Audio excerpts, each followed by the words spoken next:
And Flight Dynamics has just confirmed we will have a blackout period of exactly 6 minutes in duration. And once again, that's due to the fact that a plasma buildup around the vehicle will prevent communications and data, so we will not be able to talk to the crew members at that time, nor will we receive data here in the flight control room. Houston, everything is looking good on board. Just confirm no pre-EI downloads. Houston concurs.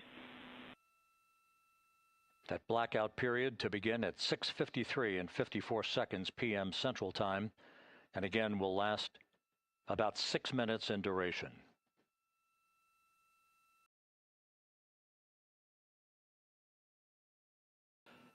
We're 4 minutes away from entry interface.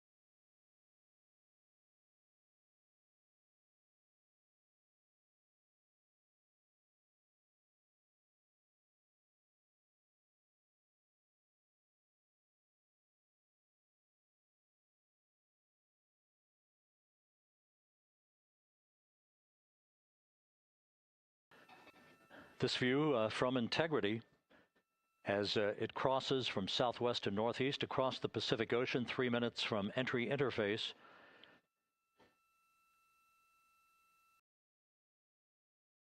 "16.5 minutes till splashdown.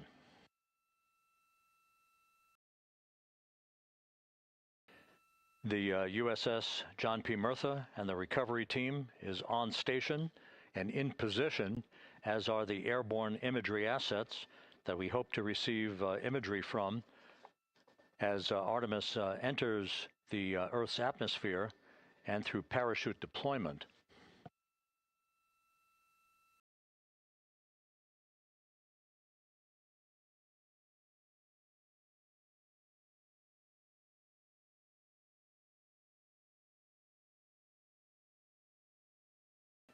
All of Integrity's systems are in great shape. The crew is ready to complete its mission just 15.5 minutes from now. All of the activities today have gone off in perfect fashion. No issues with the vehicle, no issues with the crew. And the weather at the splashdown site is go.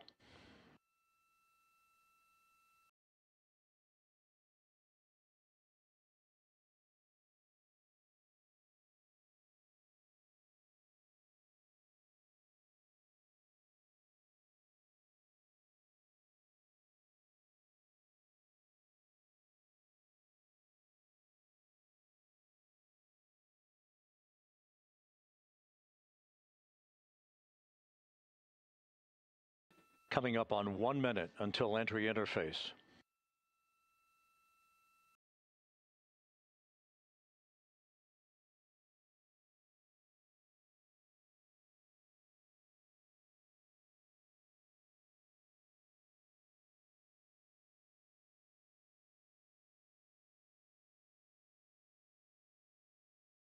Mark 1 minute until entry interface.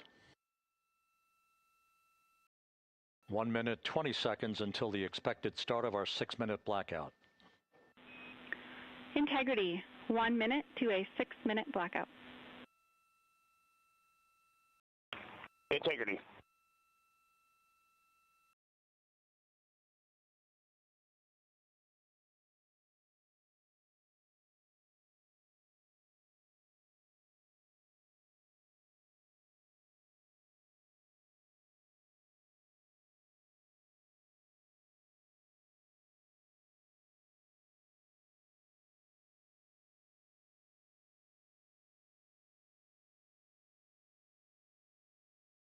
Ten seconds till entry interface.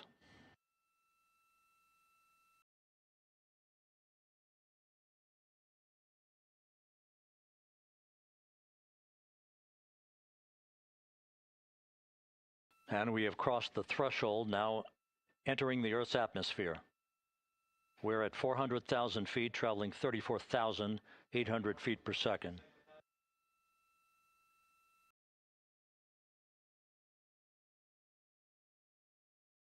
Time to splash down, 13 minutes, 10 seconds.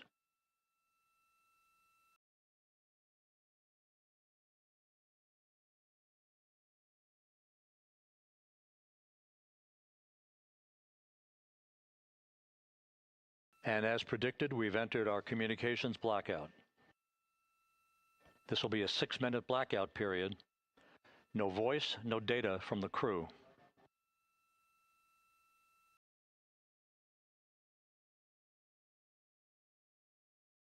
We're 30 seconds away from the anticipated point of peak heating on the vehicle, where temperatures will rise to about 4,000 to 5,000 degrees Fahrenheit. This is the true test of our trajectory.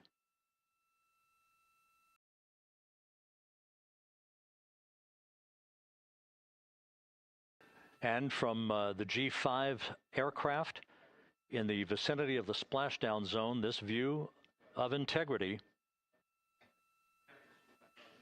So that pinpoint of light shows the vehicle as it enters the period of peak heating in the Earth's atmosphere, the first tug of gravity being felt by Integrity's astronauts since their launch back on April 1st.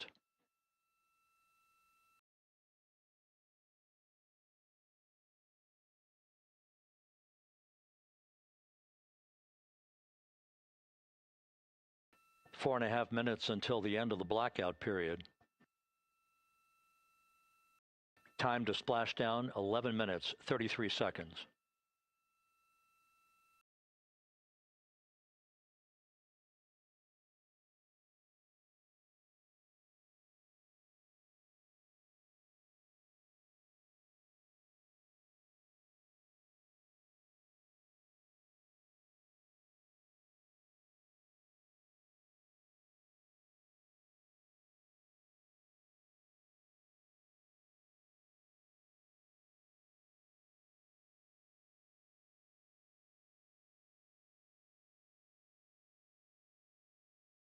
The landing and support officer reports that the P3 has acquisition on Integrity.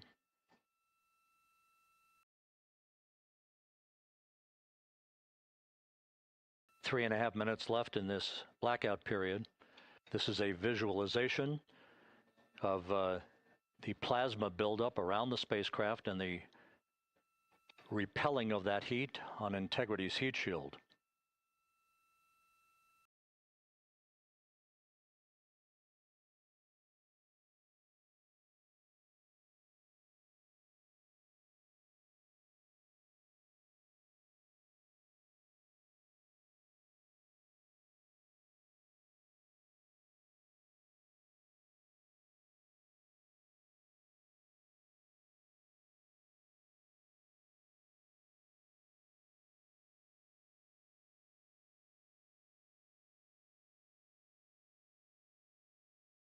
Flight Dynamics reports that airborne assets in the vicinity of the splashdown zone do have a visual on Integrity.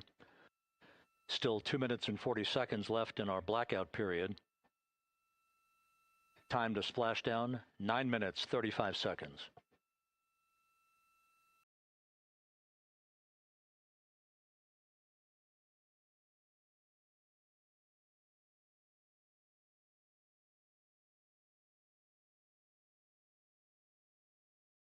Multiple airborne assets as part of the recovery team all have visuals on Integrity.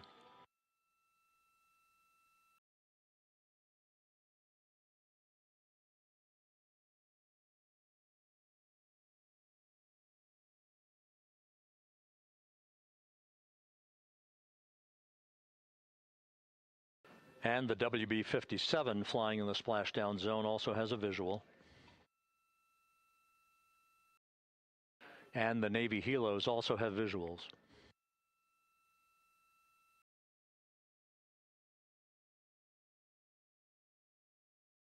We're still in the blackout period. Still do not have communications from the crew.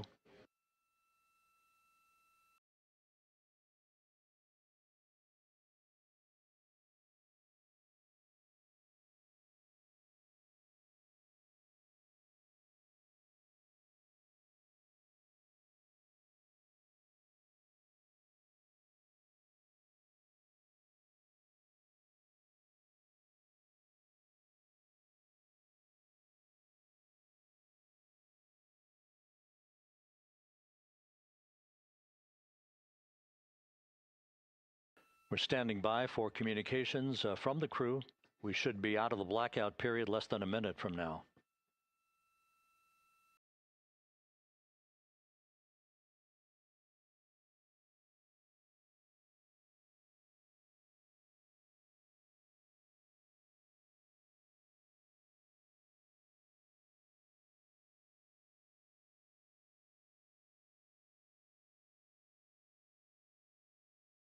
We are now processing data from integrity.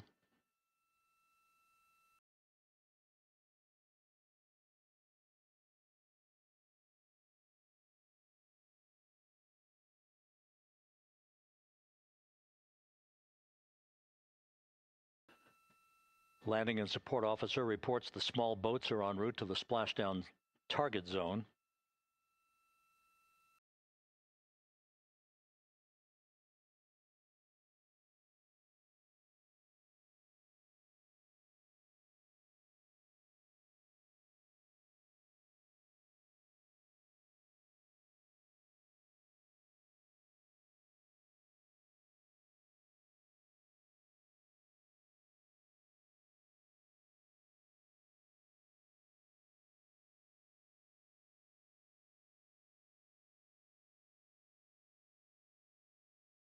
Passing through 150,000 feet, our trajectory is perfect. We're getting intermittent views of integrity. Still waiting to establish voice communication.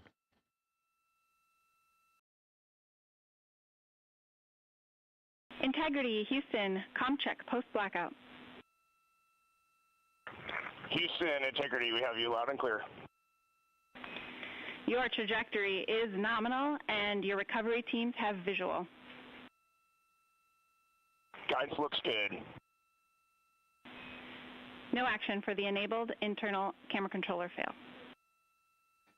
Big cheers from the viewing room here in Mission Control as voice communication reestablished with Commander Reed Wiseman. For America and a waiting world, Integrity is 5.5 minutes away from coming home.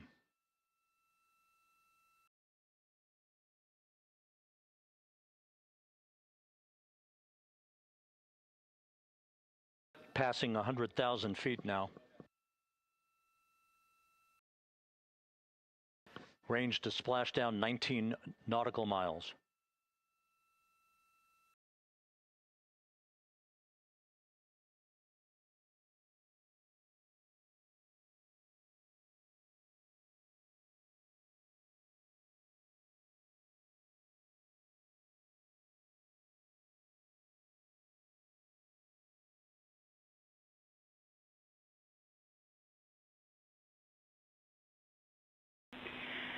Integrity, impact to the camera controller fail is no Cab 1 views of the chutes.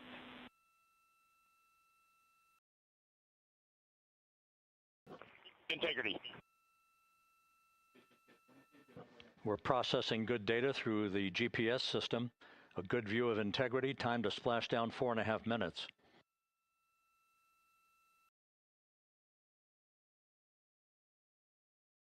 And a view of Integrity from the WB-57.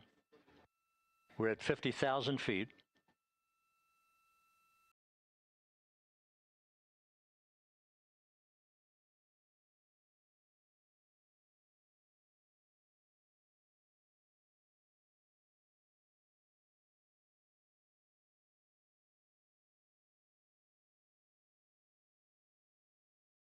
The pyros are armed for forward bay cover jettison.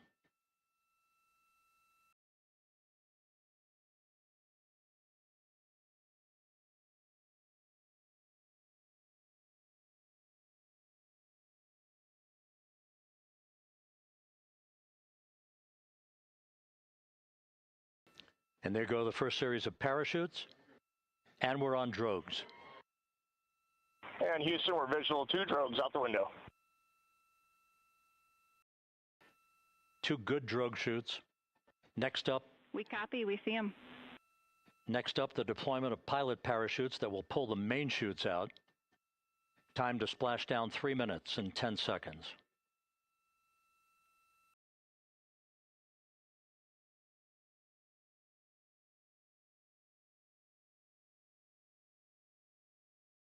Perfect descent rate according to flight dynamics. Good rates on 2 drogues. We see the same on board.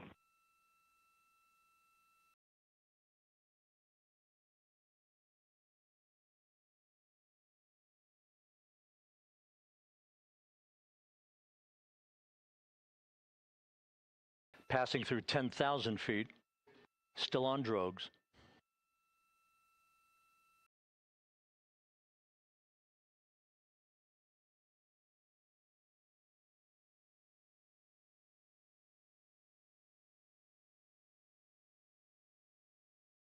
Main chute deploy.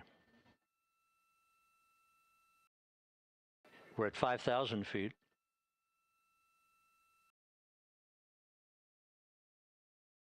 Search and recovery beacon has been activated on integrity. And we have 3 good main chutes. Good 3 main chutes, good reefing, good descent rate. Good rates, and we see 3 good-looking parachutes.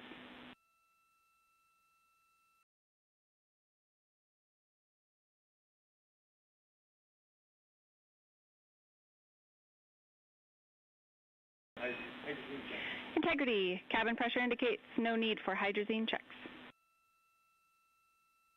Integrity copies. This is a perfect descent for integrity. Its crew sounding hale and hearty on board. Time to splash down 1 minute, 15 seconds.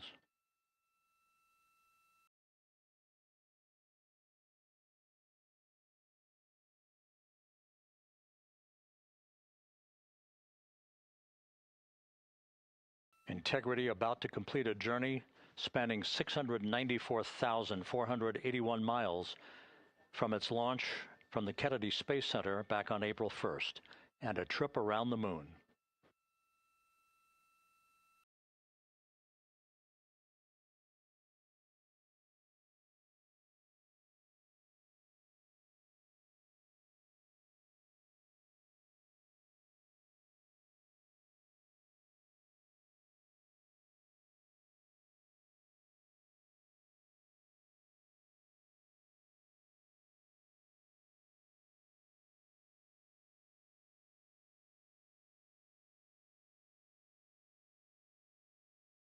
Passing through 1,000 feet.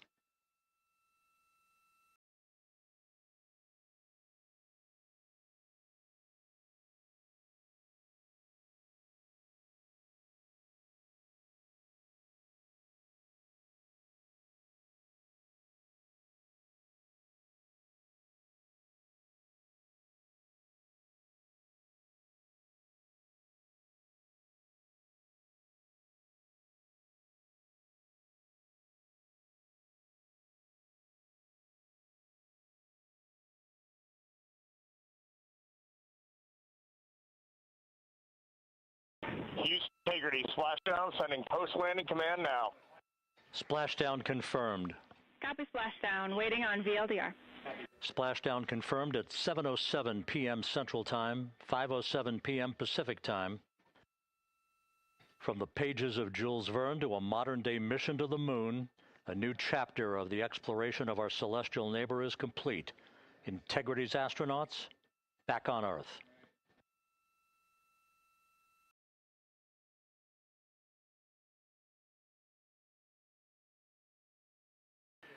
And the landing and support officer reports the vehicle is stable 1. We still will be deploying the crew module uprighting system to maintain that orientation. A perfect bullseye splashdown for Integrity and its 4 astronauts.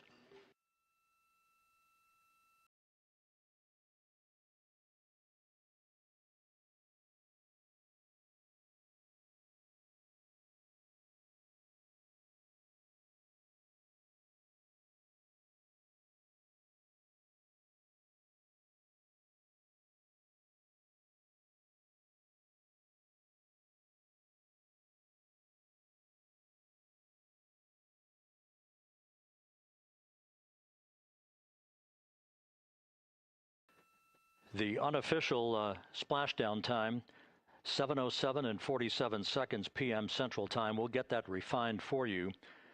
That would put the end of the mission at a mission elapsed time of 9 days, 1 hour, 31 minutes, 35 seconds.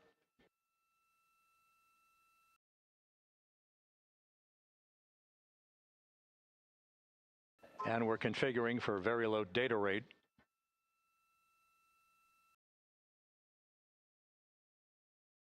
Once again, splashdown occurring in the Pacific, southwest of San Diego at 7:07 and 47 seconds p.m. Integrity Houston, comm check on VLDR.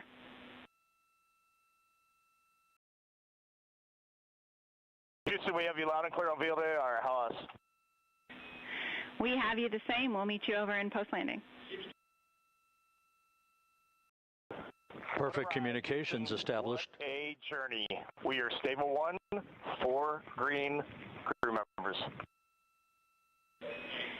Houston copies all. Reed Wiseman reporting 4 green crew members. That is not their complexion. That is the fact that they're in great condition. That's what that means. So stable 1, upright. The crew module uprighting system is being deployed. The 5 airbags being inflated through helium to maintain the upright configuration for the vehicle. This was a textbook entry and a textbook touchdown for integrity. Reed Wiseman, Victor Glover, Christina Cook, and Jeremy Hansen back on Earth after a journey around the moon.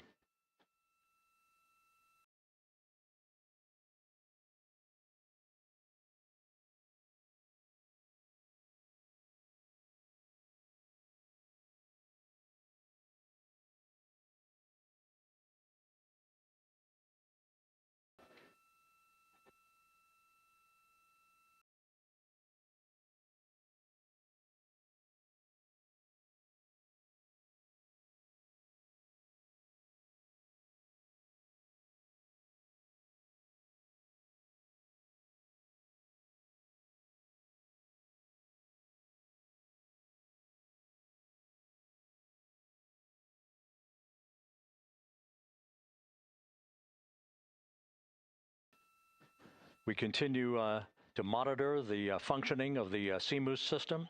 The airbags are being inflated to maintain a stable 1 or upright configuration. And there's a good view from one of the naval helicopters hovering overhead. Reed Wiseman reporting 4 green crew members, meaning they're all in excellent shape.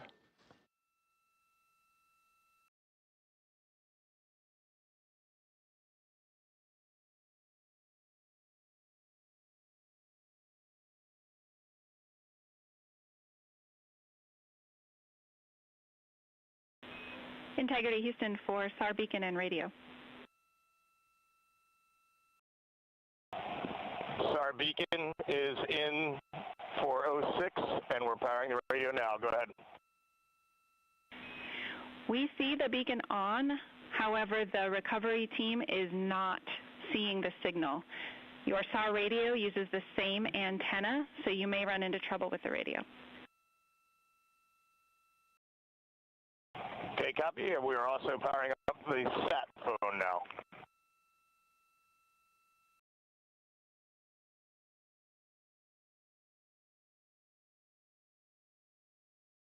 So integrity is in great shape, and as the crew continues its post-splashdown timelined activities on board, Reed Wiseman once again reporting that all 4 crew members are in excellent shape.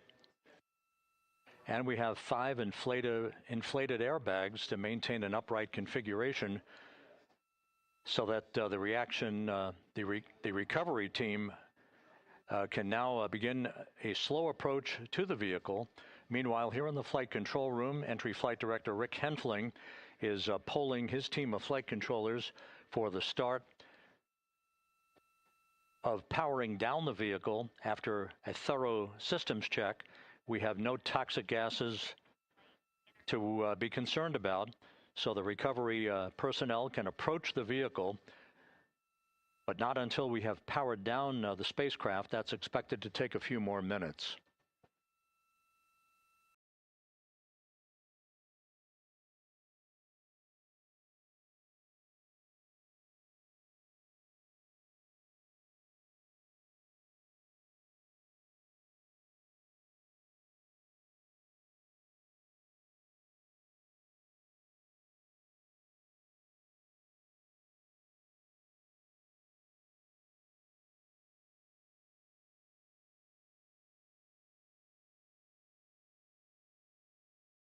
Integrity back on Earth, following its historic flyby of the moon.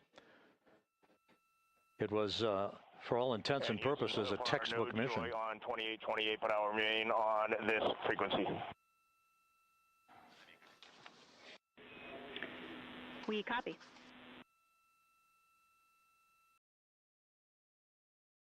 Reed Wiseman indicating some trouble with the SARSAT phone on board, but that's not an issue. What is more important is that the vehicle is solid.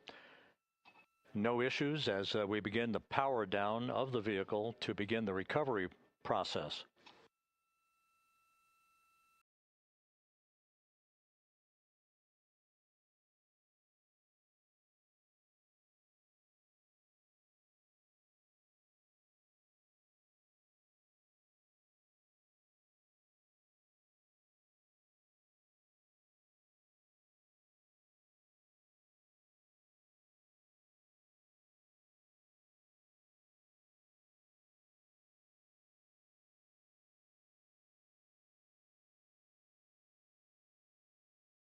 The propulsion officer here in Mission Control reports that we have safed the prop system on integrity. Can you say again, that was very weak and broken?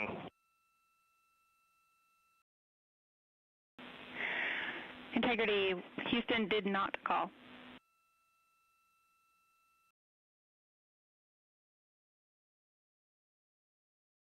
Copy that, Houston. It might have been on the SAR radio. Stand by.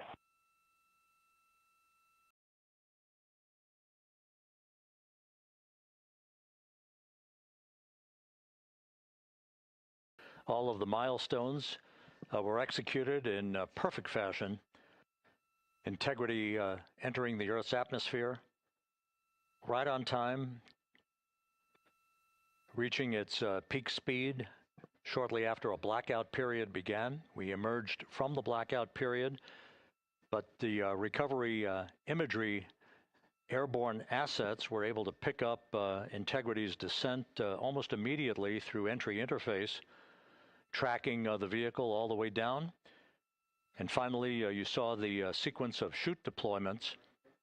First, the forward bay cover being pulled off the top of the vehicle by a series of 3 parachutes. Then the drogue chutes were deployed, followed by the 3 main chutes that slowed the splashdown velocity of Integrity to just 19 miles an hour.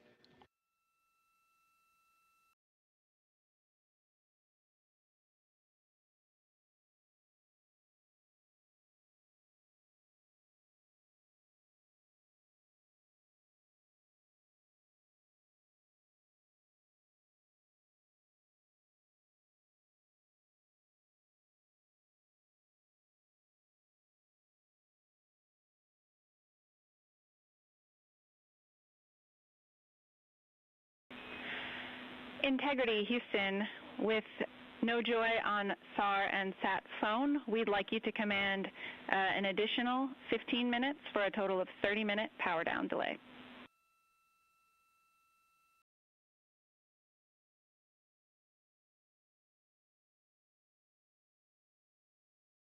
All right, Jackie, we have selected T/D+30. No joy on SAR radio or sat phone. And stand by, we have the master diver on SAR radio. Please hold comms. Hey, Lily, excuse me. Hey, Jackie, we just got the master diver on SAR.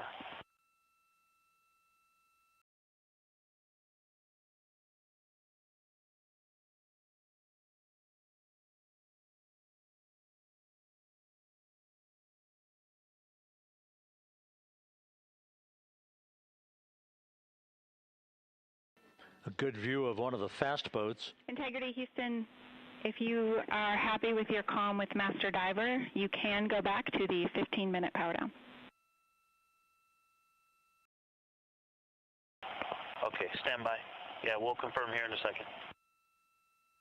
The crew on board Integrity coordinating with the flight control team in Houston here in Mission Control on the timing of the power down of the vehicle, which will be the precursor to the recovery teams approaching the spacecraft. There are no issues with integrity. We've had a bit of broken capability in establishing a SARSAT or satellite phone communications capability between the crew on board Integrity and the recovery team. That will get sorted out here shortly. There's plenty of cooling on board Integrity, so there's no rush to begin the power down. To call you on the sat phone and not getting an answer there either. Concur. We haven't had anything come through.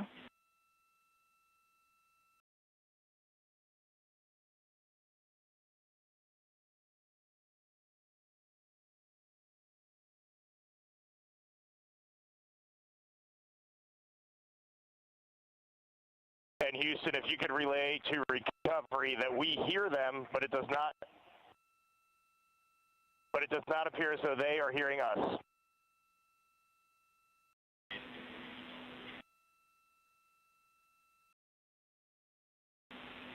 Houston copies, and Reed, just to confirm, you are pushing the PTT on the radio.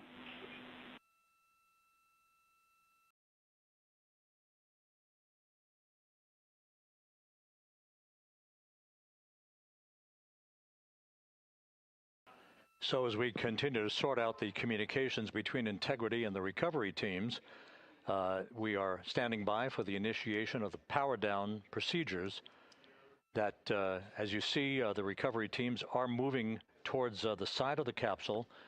The next major event will be the erection of that large inflatable raft called the front porch. That will be the port of call for the crew as they're being extracted one by one from the vehicle.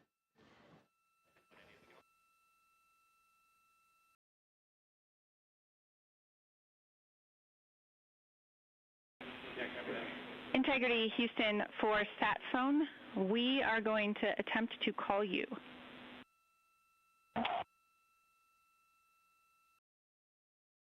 Good idea, standing by. And Jackie, yes, we are pushing the push to talk, the two buttons on the left side of the radio below the up-down arrows. We are utilizing them. I'm rebooting the radio to see if we get good comms. Okay, we copy all, and just to confirm, you are seeing that you are touchdown plus 3030 for power, correct? That's affirmative.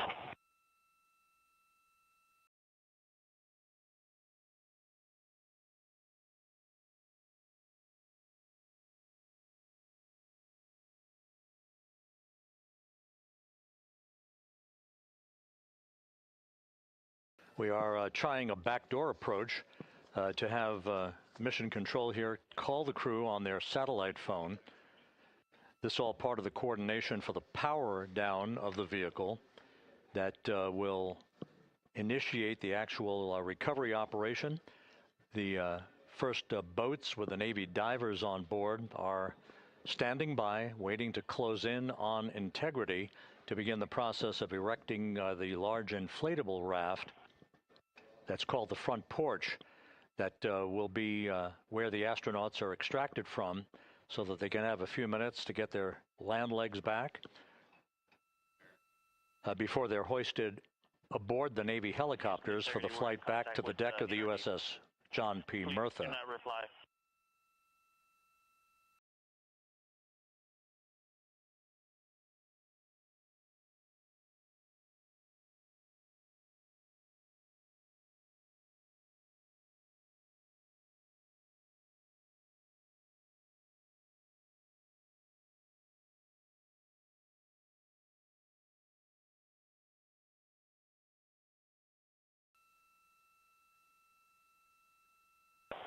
And Houston, please don't reply. NRD, very weak,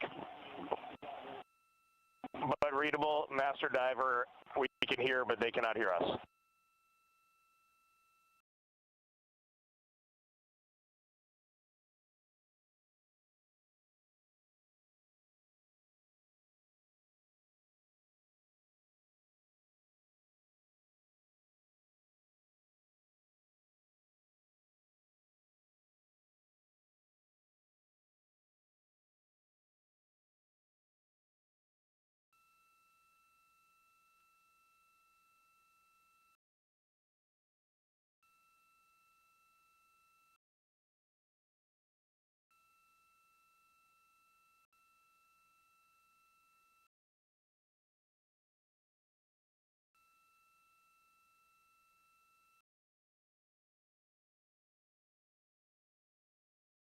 And Houston on OE1, is there any chance to tie us into NRD?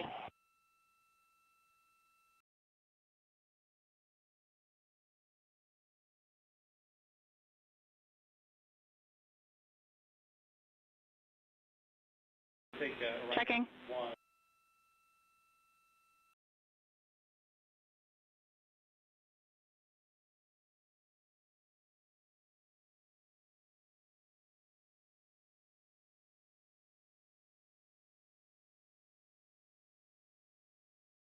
This is Mission Control, Houston. While we stand by for the establishment of communications between Integrity and the recovery team that is basically standing by very close to the spacecraft, we're going to go to the deck of the USS John P. Murtha, where Megan Cruz is standing by with Administrator Jared Isaacman.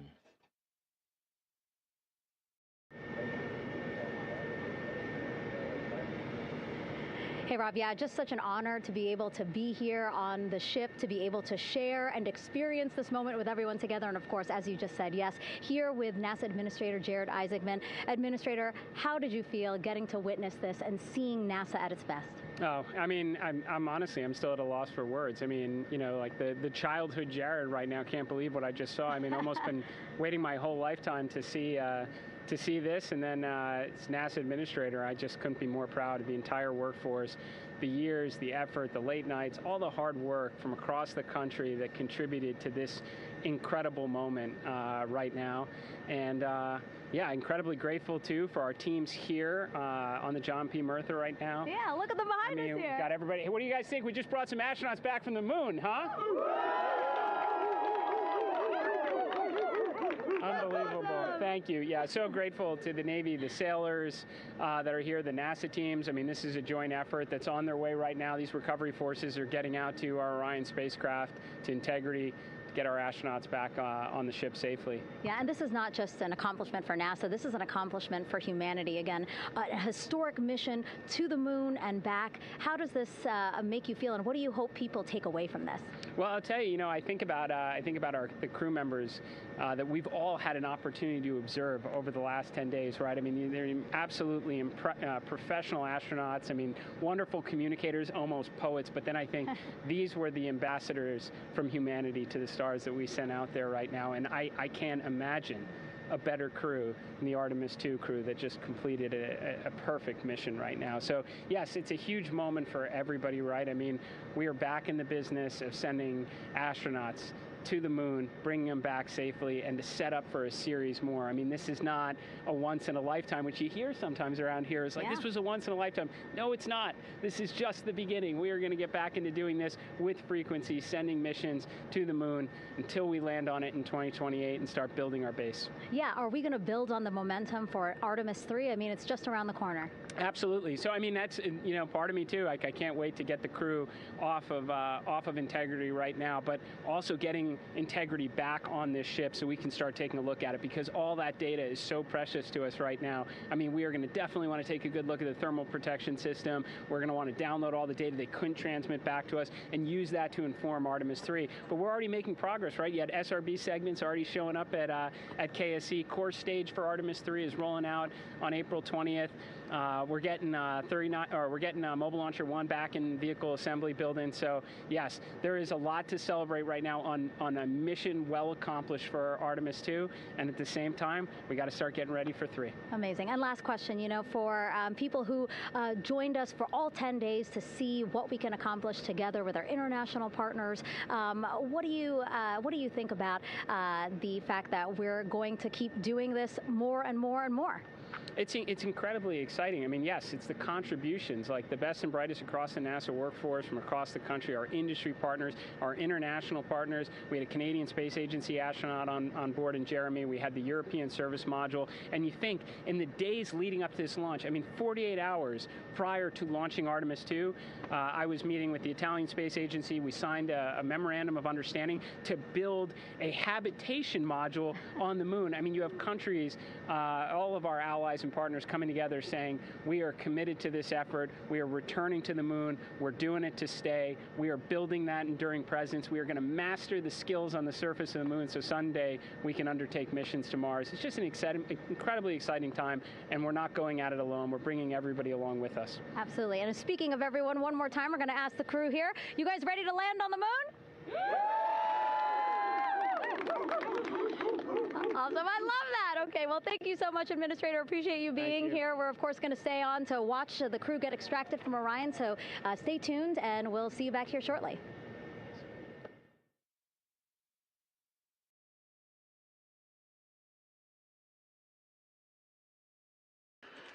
Thank you, Megan, and thank you, Administrator Isaacman. We are in the process of working to establish that communications link and to establish the procedures that will lead to the power down of the spacecraft, which is gently bobbing in the Pacific following a bullseye touchdown that occurred at 7:07 p.m. Central Time, 5:07 p.m. Pacific Time, 2.5 hours before sunset in the Pacific, southwest of San Diego. We have once again heard from the crew during that interview opportunity with the administrator, and we have 4 healthy crew members on board.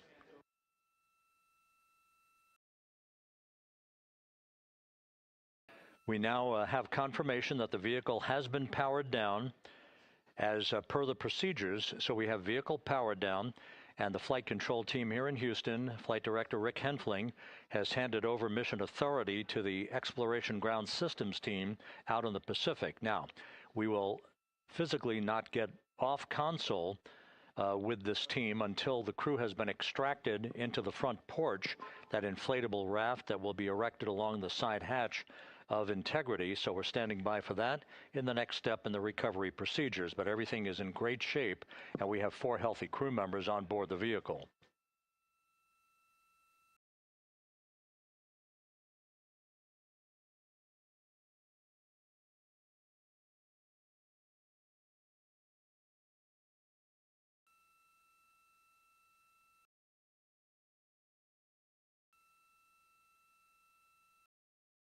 All of the entry events went by the book, no issues, perfect trajectory for Integrity that was culminated with one final raise burn to improve the angle of attack for the vehicle as it entered the Earth's atmosphere. All of that flight dynamics computation worked like a charm.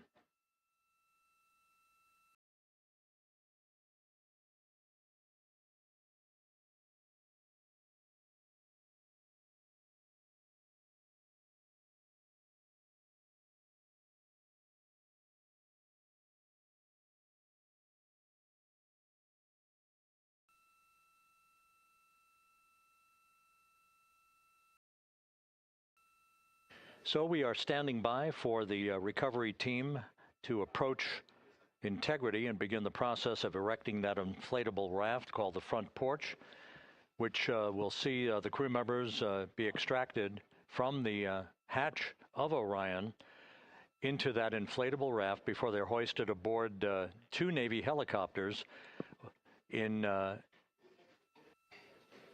variety of different configurations. Each crew member will be hoisted in sequential fashion, in alternating fashion, 2 crew members for each helicopter before they turn around to head back to the John P. Murtha. Once on the deck of the ship, they'll be brought into medical bay for comprehensive medical exams. But Reed Wiseman has reported several times that the crew is in excellent shape.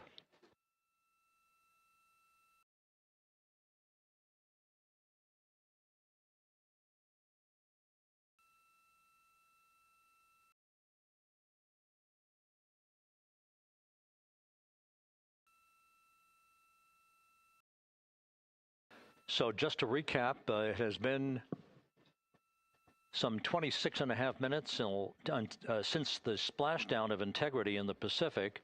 The vehicle is in excellent shape. It performed like a champ all the way down through the Earth's atmosphere. All of the vehicle functions were checked off in excellent trip hammer fashion. The parachutes all deployed as planned. Splashdown occurring at 7:07 p.m. Central Time, 5:07 p.m. Pacific Time.